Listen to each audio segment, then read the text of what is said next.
Այսօր մենք զրուցելու ենք երկու հոգու հետ, նրանք դատապարտված են մահապատժի, սակայն առաջինը 7 տարի այդ կարգավիճակում և չի ընդունում իր մեղքը, մինչդեռ երկրորդը ընդամենը 1 ամիս առաջ է լսել իր դատավճիռը և խոստովանում է իր հանցանքը։ Մենք ձեռնպահ ենք մնում որևէ մեկին հավատալուց կամ չհավատալուց և ցանկանում ենք, որպեսզի նույն կերպ վարվեն նաև մեր հեռուստադիտողները։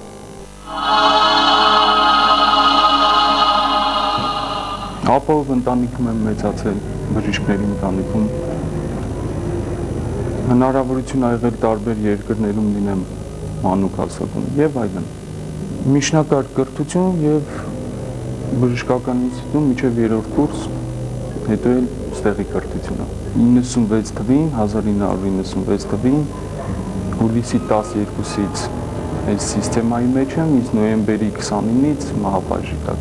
Դե ընդհանուր առմամբ 7-րդ տարին ա գնում արդեն, իսկ հեսա շուտով 6 տարին կլինի, որ ինձ մահապատժի տակ եմ։ Նախկինում ոչ մի դատվածություն չեմ ունեցել։ Մահացել ա բժշկականի ուսանող, համակուրսեցի։ Ես չէի ուզենայի մանրանալ և այսօր նորից վերհիշել 7 տարվա անցած իրադարձությունները,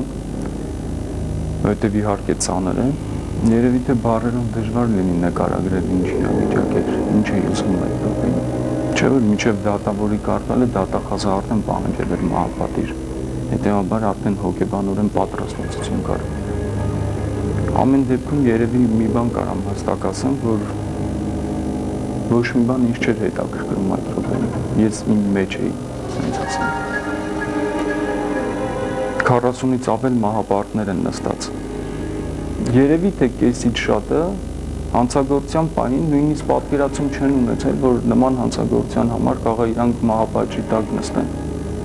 Չեն էլ իմացել, որ նման հոդված եւ այլն։ Երևի թե կեսից շատը։ Որովհետև մեծամասնությամբ ջահելություն է այստեղ, 19-20 տարեկանից նստած են։ Պետք է լինել հանցագործ եւ հանցանքը անել, որպեսզի հասկանալ ինչ է կատարվում։ Ես կարող եմ միայն մտածել եւ ենթադրել ինչ է կատարվում, որովհետև անձամբ ես հանցանք չեմ գործել։ Ամենայն դեպքում ես մարդասպան չեմ եւ մարդ չեմ սպանել։ Դրա համար եթե նկատի ունեք ծանրագույն հանցանքը մարդասպանությունը, ես չեմ կարող ասեմ ձեզ, որովհետև ես ինքս մարդասպան չեմ։ Իսկ ենթադրել թե ինչ է կատարվում հոգեբանության հետ եւ ուղղի, ես կարող եմ մենակ թեորիապես եւ ոչ ավել։ Միգուցե մի քիչ ավելի շատ, քան թե դուք կամ քան ուրիշը, քանի որ ստիպված շփվում են որոշ մարդկանց հետ, որոնք միգուցե մարդասպաններ են, բայց նույնիսկ միջև վերջ համոզված լինել, որ շփվում ես մարդասպանի հետ, նույնիսկ դա չես կարող վստահ ասել, եթե ինքը մահապարտը չի ընդունում, որ ինքը մարդասպան է, ուրիշ բան, եթե ընդունում է ինքը։ Մի անգամից ասեմ, որ ես չեմ հաշվում իմ կյանքը ավարտված, ես դեռ ապագայում երկար եւ բուռ կյանք ունեմ եւ համոզված եմ, որ այդպես էլ լինելու է, Աստծո օգնությամբ իհարկե։ Ես հավատում եմ Աստծուն ոչ ընդհանուր ընդունված ձևով։ Հետաքրքիր հոգեբանություն և տրամաբանություն ունի մեր զրուցակիցը, և ընդհանրապես նման իրավիճակում հայտնված մարդիկ ավելի քան խորն են զգում լիաթոք ապրելու ծառավը, և նրանցից յուրաքանչյուրը յուրովի և ագահորեն փորձում է այն անորոշ ժամանակահատվածում, որ մնացել է իրեն ապրելու, կյանքից ստանալ հոգևոր, մտավոր և ֆիզիկական բավարարվածություն, և որպես կանոն ժամանակի ընթացքում սկսում են փիլիսոփայորեն վերաբերվել այն փոփոխությանը, որ տեղի ունեցել իրենց կյանքում։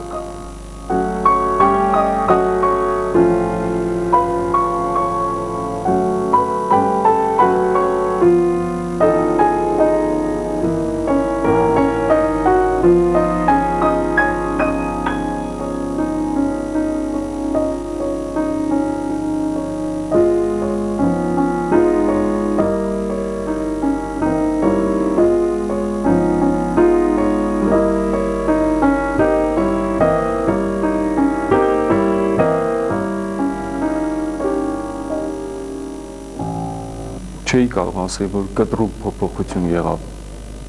Ճիշտ է, մի բան է ազատության մեջ, ապահով կյանք, համեմատած եւ արդեն 7-րդ տարին այս 4 պատերի մեջ։ բայց ընդհանուր առմամբ սենց ասեմ, միգուցե սա իմ ուղին էր, ոչ թե սա, ասենք հանցագործ աշխարհը, այլ այն, որտեղ ես գնում եմ, դեպի ճշմարտություն։ Ենթադրենք իմ կյանքը գնաց այնպես, ինչպես որ նախատեսված էր։ Շատ եմ մտածել այդ հարցի շուրջ, մանավանդ առաջի տարիներին, ենթադրենք ես դարձա բժիշկ, ամուսնացա, երեխաներ, ընտանիք, այսինքն սովորական, նորմալ մարդկային կյանք։ Ոնց որ ընդունված է արտահայտվել, հա։ Չէ, երևի սա իմ կյանքը չէր։ Եվ միգուցե չիմանայի որոշ բաներ, ինչը որ կարող է իմանայի այս կյանքի միջոցով, այսինքն անցնելով այս տանջանքների միջով։ Իհարկե դժվար է, բայց ասենք 4 պատերի մեջ ժամանակ է լինում նստել եւ մտածել, ինչը որ դուրս է չի լինում այդ ժամանակը։ Եվ սկսում ես մտածել նենց բաների մասին, ու նենց եզրակացություններ ես գալիս եւ կյանքում տեսնում ես նենց բաներ, որ չեմ կարծում դրսում հնարավոր լիներ հասկանալ եւ տենալ։ Վերցնենք իմ կյանքը, 20 տարեկան տղա էի, որ եկա այստեղ։ Ասենք ես այստեղ սկսել եմ ուսումնասիրել որոշ գիտություններ, որը ես դուրսը ուղղակի ժամանակի մեջ հնարավորություն չէի ունենա ուսումնասիրել։ Կյանքի այն բնագավառների հետ ծանոթանալ, որ դուրսը նույնիսկ պատկերացում չեմ ունեցել։ Սկսած սոցիալական հոգեբանությունից վերջացրած ֆիզիկայով։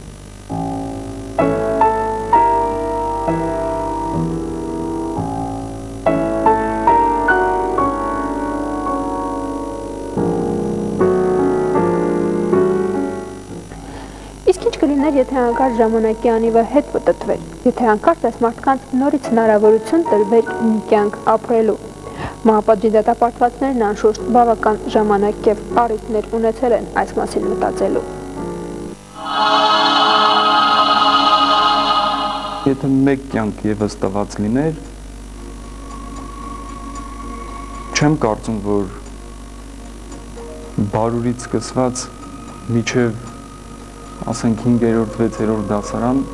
մոտավորապես ես ընտրություն կունենայի ես նախագծեի իմ կյանքը, հասկանում եք ինչի մասին եմ խոսում։ Իսկ այդ ընթացքում արդեն ինչ որտեղ ընդհանուր գծերը, եթե սխեմատիկ պատկերացնենք կյանքը, արդեն պատրաստ են։ Այսօրվա դրությամբ հեռուստատեսությամբ մի քանի ծանր գործեր, որ կան այդ 42-ի մեջ, ասենք թե մի 4-5 հոգի շատ սարսափելի, ասենք թե ծանր գործ են կատարել, անընդհատ հեռուստատեսությամբ լրատվական միջոցներով այս մարդկանց գործերն են ներկայացնում, ընդհանուր ժողովրդի ներշնչելով են միտքը, որ Հայաստանի մահապարտները սարսափելի գազաններ են, բայց այն գործերը, որոնք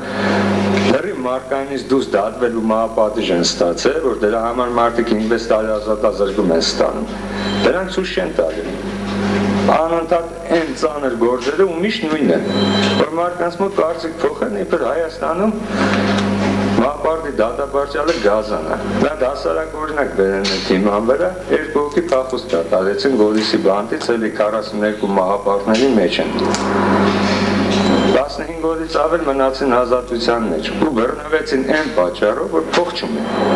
Փող չունենալու պատճառով բռնվեցին։ Դե եթե այդ գազաններն են, ոնց որ միշտ ներկայացվում է, փող չունենալը մահապարտի, որ փախուստ է կատարել բանտից, որ գիտի կամ բռնելու դեպքում սպանելու են, կամ էլ անվերադարձ էլի մահապարտը նա, ցմահականն է, ամբողջ կյանքը պետք է դատապարտվի։ Եթե նա իրոք այդ մանյակն է, որ ժողովրդի մեջ ապրելու իրավունք չունի, ոնց կարող է պատահի փող չունենալու դեպքում ընկնի անելանելի իրավիճակի մեջ ու այդ պատճառով բռնվել։ Նա առնվազն դուք պատահական մարդու էլ կսպաներ գրպանի փողը վեկալելու համար, որ դրան ճամփա ստեղծի Հայաստանից փախնելու համար, բայց այդ մարդիկ չանին, չէ՞ այդ բանը։ Այդ փաստաբացության որ այն հանցագործները չեն մահապարտները այսօրվա որոնց դատել են, այն մարդիկ չեն, այն մահապարտի արժանանի մարդիկ չեն, որ ներկայացնում են այդպես մամուլում կամ հեռուստատեսության։ Գազաններ չեն։ Սա աղեր մեկը օրինակ երրորդ կուրսի ուսանողը սովորող, բժշկական կրթված տղա է, հեն մյուսը գրված տղա է, բայց ոչ հոգեկան խանգարումով, մի հատ պարսիկի սպանության համար է, այդ երկուսը որ փախել է, հետը գազան է, հասարականը տաքսի շոֆերը ես չմի կայնացնեին, կամ մի հատ բարորդի լուբով, ով ռասկար կսպանեին փողի համար, բայց չեն արել այդ մարդիկ այդ բանը,